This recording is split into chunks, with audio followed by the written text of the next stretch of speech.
All right. Well, thanks for everybody giving up part of your lunchtime or at least having a brown bag in front of your computer.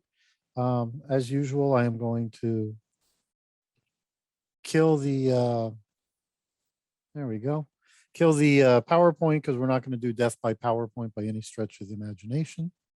Um, Today, we're going to talk about email hacks.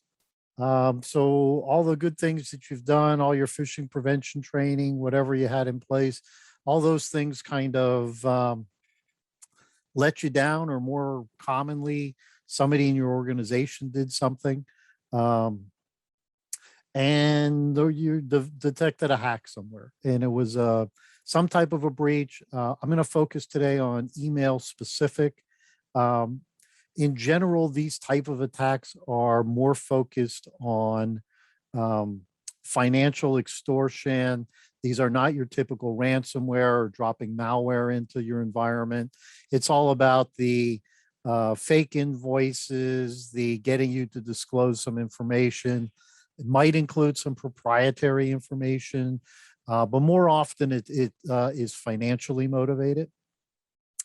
Um, I'll start out by saying one that this is not very common, but it's more common than you would think. You may receive a call, and typically it's going to go to a non-IT person. It'll be like the CFO or the COO, somebody who's easily recognizable either through your website or maybe through a DNB type of entry. Um, you'll get a call that says it's special agent, whoever it is, from the local field office of the FBI. And they have information concerning a hack of your email account. Please give them a call back. And it sounds exactly like spam. Um, it's right up there with a warrant has been issued for your arrest, and the IRS has a claim against your social security number. And it's unfortunate that they come off that way because these could be, in fact, totally legitimate.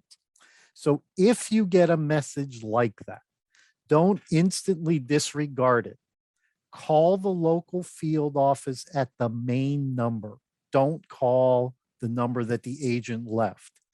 You can verify their identity that way. If you are an Intiva client, you can reach out through the service desk. They'll pass it over to somebody on my team. We have contacts at the local field offices in the DC metro area, Baltimore. We can verify them that way as well. The thing that makes this kind of frustrating is they'll usually say, we've detected some activity, we think you may have had a hack, but they don't have a lot of information that they can provide. What's been happening, we've had these national security level incidents that have happened over the last 10 months. Let's go back to SolarWinds. The law enforcement community has been very actively involved with the technology community. And what's been happening is they've been investigating very specific things. They've seen other tangential events. Basically, it's kind of a CYA on both the technology and the law enforcement side. They're telling you that, we saw some activity, we saw something suspicious, but quite frankly, they don't have a lot to go on it. And they rarely can share even dates, except in a very high level. This happened a few months ago. A lot of this goes back to not having, the logs available. We talked about that 2 weeks ago in terms of what the retention period on logs and things are. If they have some specifics they can share, like a date range or something, maybe a user account, and you've got a good logging backup, you've got a SIM solution running, you'll have access to that stuff. You can maybe do your own forensics investigation. But if you get that call, it is entirely possible it's legitimate. It's worth following up on. If you completely ignore it, you'll probably have a federal agent show up at your organization's headquarters at some point. So take that seriously, but recognize that your ability Your IT provider, if you're an Intiva client, is going to be a little limited to maybe give you a lot of information and backup and a really thorough forensics investigation. So just real briefly, you've heard me preach about not having MFA enabled on your O365 tenant. All I can tell you is that if you don't have MFA enabled on your O365, I'll say it again, shame on you. It's not that big of an inconvenience to users, but it is a deterrent. It is another hurdle that an attacker has to jump. It's not foolproof. It can be circumvented, but at the end of the day, if somebody tries to get into your system through a compromised password and they're prompted with MFA, most of the time they're going to go on to find somebody else. They're always looking for the low-hanging fruit. We have seen, and I've seen numbers put out for a variety of things that said when a hacker gets into your systems, they will typically be there for on average 83 days. Now, I don't know if that's really a great number or not. Sometimes it's real quick attacks, but we do see lots and lots of lurkers. So compromised password, wherever it came from, not usually a password spray attack. Usually it's compromised credentials of some kind. So probably goes back to a phishing attack. They get into your accounts. They will typically set up a forwarding on some select mailboxes, right? It's going to be on the CFO, maybe somebody in accounts payable, accounts receivable. I mean, these are fairly well targeted type attacks. And a lot of times this information's on your website. I mean, certainly they know who your CFO is. Some organizations have like Contact Us. You put your LinkedIn profile links up there. You've got all kind of information. Generally speaking, less information is better in my opinion, but that's up to you. Going back to the LinkedIn scraping attack that happened a few months ago, 770 million records are gone. You know, they claim that it didn't take any private information, but it's a pretty easy way to figure out, hey, here's where you work, here's your job title, here's your email address, right? That kind of stuff was all part of that attack. So, you know, everybody is at risk based on that. If you had a LinkedIn profile, you can assume that people know where you work and what your job title is. But they're going to get into those accounts. And right now we're seeing some of these lurking attacks. They come in, they set up a forward. So they're going to forward mail out of your O365 and it's going to be sent to another mailbox somewhere. They're setting up an account somewhere. Typically at this point, it's a Gmail, a Hotmail, an AOL account, stuff like that. And basically they're looking for patterns. Who's sending you invoices? Who are you sending invoices to? Once they've been in there for a little bit of time, they're going to take that information and now they're going to create a spoof domain. So there are some really obvious things that you can do to spoof a domain. Multiple characters together, you know, double M, double V, double I, J, lowercase j's, L's, subtle changes to those. So if somebody's domain has a W in it, replace it with two V's. At a glance, and to most users, it looks exactly the same. A domain registration, it costs next to nothing. The hackers are using an organization, it's namecheap.com. I guess they have really low rates for registering domains because that's where I've seen a ton of these spoof domains get registered. They will then turn around and send an email from the spoofed domain. It may be to your client. It may be to you. It really depends on what the direction of the attack is going to be. But they've been lurking in there. They've seen what your invoice looks like. They know invoice numbers and they amounts. So, and in some cases, they have the actual invoice because you attached it as a PDF. they'll turn around then and intercept it, maybe delete it from the real recipient and send that in. And in the email, they'll say, oh, and by the way, we've changed our banking information. And so completely valid invoices, valid amounts, expected, the timing, everything is perfect. They're even going to go in there and probably copy a signature block so it looks the same. If you have a disclaimer in the email, they'll try to capture all of that stuff too. They're going to make it look as realistic as possible.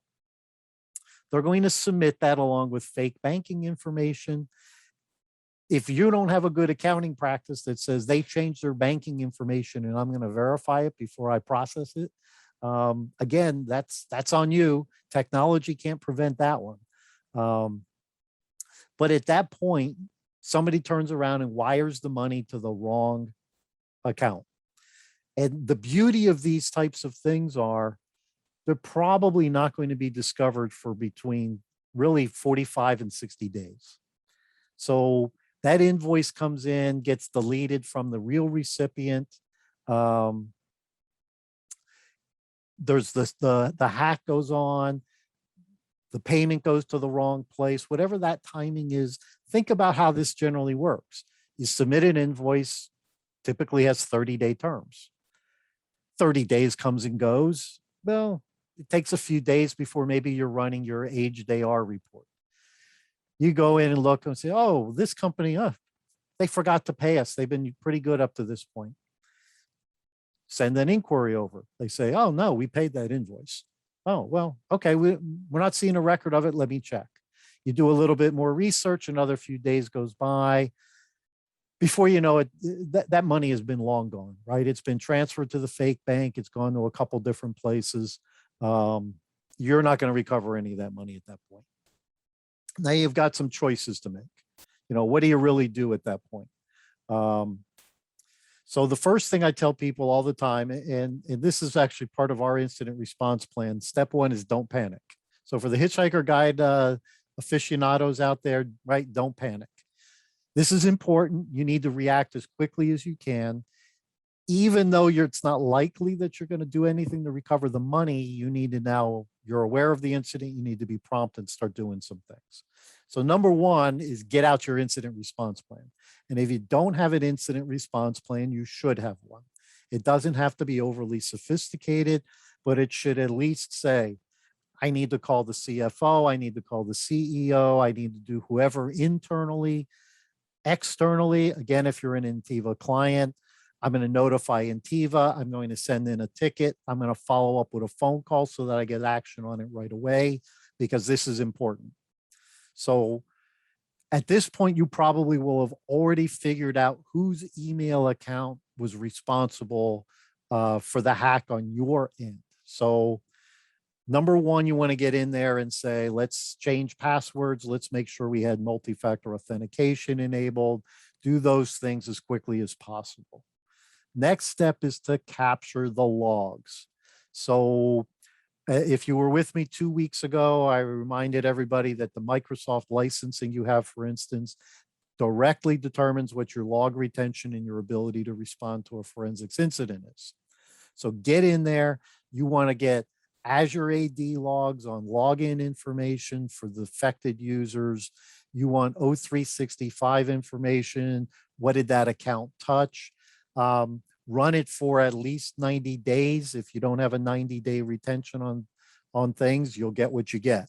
But try to run it for 90 days and see what's in there. You're looking for foreign logins, unrealistic logins,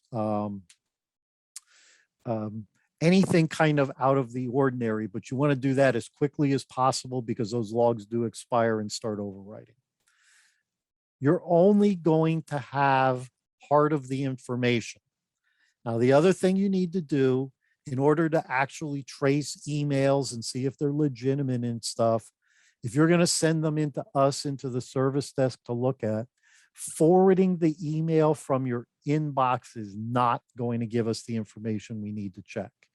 What you need to do, and you should do this regardless, if you're using Outlook, file save as, and you're going to save the message that came to you as a EML or an MSG file format. It varies, depends on the versions and things, what it defaults to. But basically, every email that goes from that spoofed account, if it was a spoofed account or the suspected hacked account at the other company's side, you want to export those and save those, preserve them. Related to that, and I'm not a lawyer, nor do I play one on TV, but I always say this, look at enabling a litigation hold on the affected mailboxes, because you don't know where this is going to go. There might be a conversation with lawyers about who's liable for it, who still owes who money, there's lots of things that come into play there. So go ahead and enable those litigation holds, export those mail messages, and then somebody can look at them. So when you save the message as an MSG or an EML format, the text will be able to go through those and look at the actual headers and say, this message originated here. And we can kind of track our way through. And what typically happens is we see a series of legitimate emails, and then we see the series where it changes and becomes the spoofed email on one end or the other. That gives you a data point on, okay, we need to look at logs definitely from this point. There's a lot of different things factor in there. The reason I say you only have half of the logs is while you have half of the emails, you have the log files that show where email went back and forth, but you only have the stuff you received in terms of being able to track it. So if somebody at the other company says, no, you sent me an email here, you're looking at your logs and saying, no, it wasn't.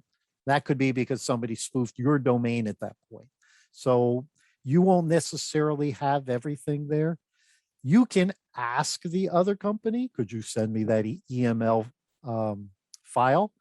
More often than not, at that point, they're circling the wagons and they're not going to share that with you. So don't be too surprised about that. Again, this should be part of your incident response plan, but at this point, you probably want to notify the other party. And at this point, they probably know, but maybe not. It is a business decision on whether or not you are going to involve your insurance company if you have cyber insurance, whether or not you're going to notify law enforcement, whether or not you're going to involve your legal counsel.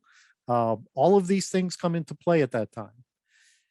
Depending on your line of business and the industries that you serve and who your customers are, you may have other notification requirements, and these should all be part of your incident response plan. If you're a federal contractor, you probably have a notification requirement for a cyber incident. If you work within healthcare, right, HIPAA, you've got notification requirements. I'm not going to go through all of them, but just think about all the different things that you might have to do and the people you might have to notify as part of that. This should be on your incident response plan. By the way, most companies that want to be notified, if they have it in your contract or in the, whatever type of agreements, whatever you have with them, typically they're looking for some relatively quick notification. Now that could be as short as 24 hours or as long as 72 is typical for it. That does not have to be a detailed notification. That can be as simple as saying, we think we've had some type of a data breach, or we think we've had some type of financial loss, whether it involves them or not, just depends again on your contracts. That initial notification doesn't need to be very detailed or specific, but they will expect a follow-up with additional details. Was any of our data compromised, et cetera. So that sort of is the lay of the land on it. None of this happens very quickly. The back and forth of trying to get the emails, investigate the headers, figure out what logs are in there. I mean, all of that is going to take a couple of days at least, probably. And so you're going to basically be a few days in and you're going to go, okay, now what do we do? The reason why I suggest that you at least talk to your insurance company early on, some insurance companies have very specific response plans that you must adhere to if you're going to file a claim. So that's part of setting up litigation holds, exporting logs, and doing all that stuff as early as you can, because your insurance company may require all of that before they even will consider a claim.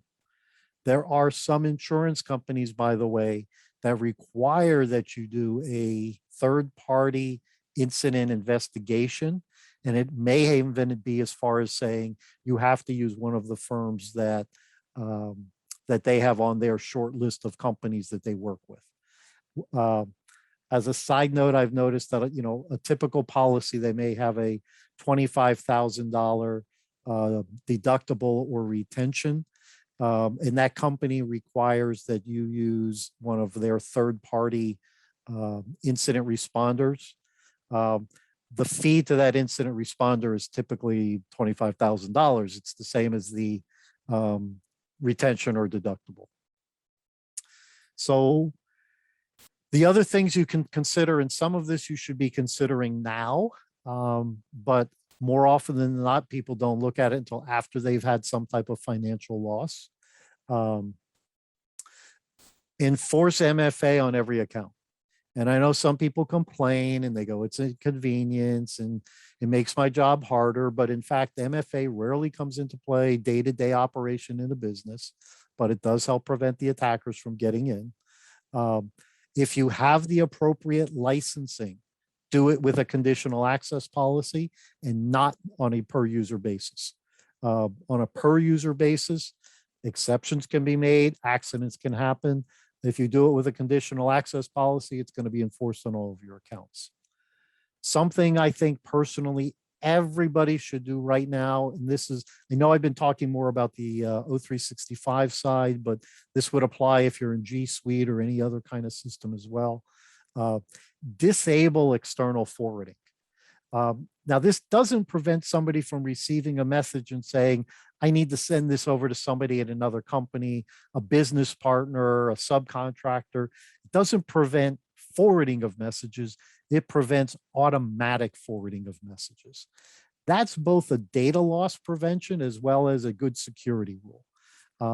That's where email comes in, gets hit, gets deleted from the end user and gets the actual recipient and goes to the fake mailbox. I mean, there's all kind of different things going on in there. Different rules can be in play, but disable that automatic forwarding. There's rarely a good reason to have it running. And in most cases, the bad reasons outweigh the good. A SIM solution running in the background, that's going to give you a lot more audit capability and a lot more investigative capability if you've got a SIM running. There's all level of SIMs. I won't even pretend to tell you how expensive or cheap or anything are. But go ahead and turn that on, because that'll go a long way to helping you if you do have an incident. And by the way, they do help also prevent incidents because they set flags and things like that. It'll flag when it sees a user setting external forwarding and those kind of things too. Business email compromise is driven when somebody does the classic, I'm the CEO, go buy $10,000 worth of gift cards at GameStop because they spoofed the domain externally. You can add an email banner. It's done with transport rules, little thing on it that says, please be extra careful. This email originated outside the organization. It's entirely up to you what it says. I know people hate them because if you get into an email conversation, they start showing up. And if both companies have it, every other email, I got it. It looks a little ugly at times, but it's good prevention. Having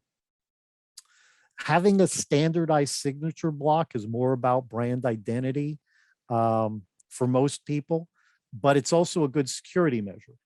If every email from every person in your company looks pretty much the same, that's a security measure. somebody gets something and it doesn't have your signature block the same way or the way that they're used to seeing it, it's another visual clue that maybe that won't happen. If you have an incident, maybe it was a hack, you didn't lose any money, it was a significant phish, somebody gave anything up. Even if you don't feel like you need to notify law enforcement and get everybody involved, file a complaint through ic3.gov. That is the easiest way to file a complaint with the FBI. They may or may not even reach out to you if there was no loss involved, but they do like to collect that information for metrics. They like to know what kind of attacks are going on, and they like to see the patterns, because that's good threat intelligence in general. After it happens, don't hide it. Use it as a teaching moment to all of your employees. Ideally, the person that was hacked or did something silly and gave away some money, they maybe could get together at your own brown bag and, say, I screwed up. This is how I did it. It will be a much more meaningful lesson for all of your employees. And I mentioned it earlier, throughout this process, if you have in-house legal counsel or you have somebody on retainer that you can reach out to, it's up to you how you want to approach that. I don't get into the liability issues and all those kinds of things. I try to steer clear of it, as a matter of fact, but get them involved and at least make them aware of what's going on, because what might start out as a fairly benign, amicable discussion about, oh yeah, we made a mistake, blah, blah, back and forth, could turn into litigation later on. So make sure that that person isn't completely surprised 2 months from now or anything like that. So we are coming up at the end of our 30 minutes. I don't, Holly, there is a question there about recordings. Everybody that registered, I think, gets a copy of the recording. They do. I will put the URL in that chat box for everybody. But yes, if you are registered, you will get an email. Well, today is Thursday. They usually go out Monday or Tuesday. You'll automatically get an email with a link to the recording, but they're all in one place on our website. So I'm going to put the URL in the chat box.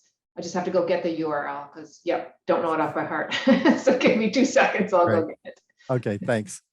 And if you have specific questions, feel free to reach out. You can send them to me at frank@intiva.com. They'll come straight to me. If you're an Intiva customer, feel free to run anything you have. If you have questions, you can run that through the service desk. Just send in a support ticket. If you have an incident, please get out your incident response plan and call us right away. And we'll attempt to go from there. Holly put the note inside the chat window if you need that link right away. And be safe. Watch the COVID issues, watch the malware issues. Everything is subject to attack. By the way, if you have a web-enabled baby monitor, Mandiant discovered a significant flaw, affects 83 million devices. So your baby monitors are subject to monitoring both audio and video. Check with your manufacturer and see if you're affected, but that's how bad things are these days. So it is what it is. We're at 12:30. Thanks for joining us. We'll see you again in a couple weeks.